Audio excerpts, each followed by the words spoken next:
Okay, let's talk about the more ministries you establish, the better. I'm sure your question will be, why? Why is it that the more ministries you establish, the better? Well, number one, it allows people to get connected. Let's go back to all those illustrations and examples I just gave you in the previous lecture. Hip hop, visitation, follow up, media ministry, all those ministries I mentioned. Every time you get a young person involved in one of those areas of ministry, that's another person connected. Now I know it might not appeal to you and I, whatever group it may be. Say it's a cooking group.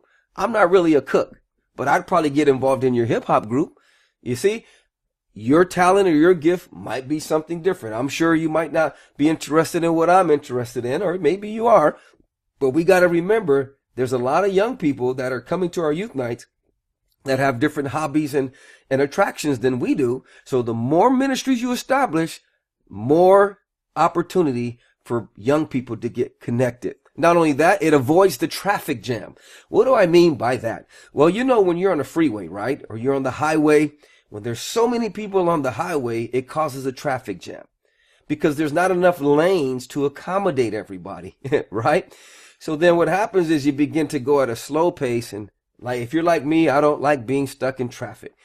That can happen in ministry sometimes. If we have a lot of young people, but only two ministries, which I consider lanes or avenues, then how are you going to get 50 people going down only two lanes? You know, if you only have music and evangelism. If I'm not interested in either one, where do I get involved? And most likely, if you don't want to be involved in traffic, then what do? You get off the freeway. But the more avenues you have, it lessens the chance of a traffic jam. Not only that, you can turn spectators into participators.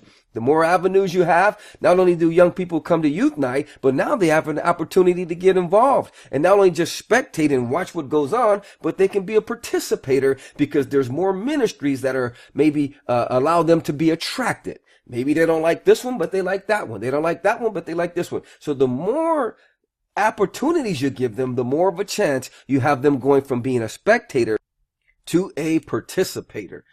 Next thing is it allows more people going toward the vision. The more ministries you establish, the better, because now you got more people going towards your overall vision as a youth ministry. Just imagine you got 5, 10, or 15 or 20 life groups and small groups and specialty groups, and each one has maybe 3, 10, or 15 people involved in it.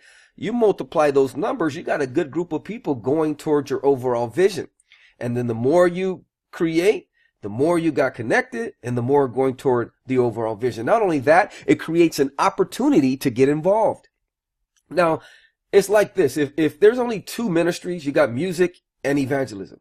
If I don't have a heart for either one, then there's really no opportunity for me to get involved. And especially if there's only two ministries and there's already 40 people in each one, then I'm going to kind of be like, okay, well, all right, I guess they got everything covered.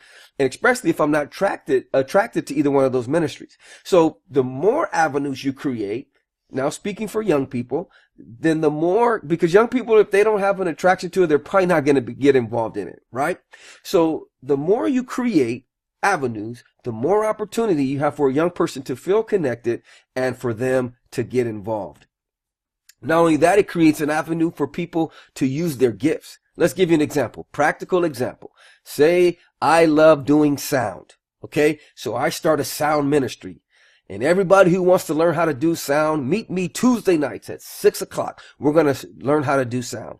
So one, it allows me to use my gift because I'm using my gift of running a soundboard or whatever it may be, setting up the sound system.